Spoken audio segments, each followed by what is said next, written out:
I shall guide you on preventive measures to reduce fire hazard in your vehicle. You may find local market car accessories cheaper and may be tempted to use it in your vehicle.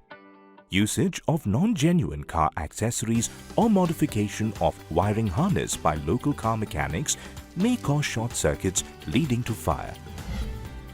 I recommend that you use only Toyota genuine or recommended accessories and also ensure accessories are assembled on your vehicle at the Toyota Authorized Service Center only. Sometimes after wiping the engine cabin, we may forget the wiping cloth or the cotton waste inside the engine cabin. The engine cabin gets heated while the engine is in working condition, and this may ignite the cloth left behind, causing fire. Don't keep any cloth or cotton waste inside the engine cabin after cleaning. It's a bright sunny day and you're on a long drive.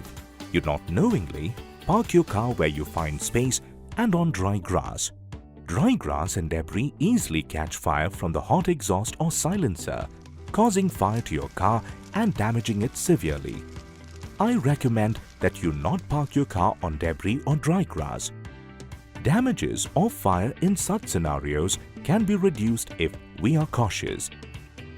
I'm here to free you from unwanted service tensions and save additional costs. I am T-Shield.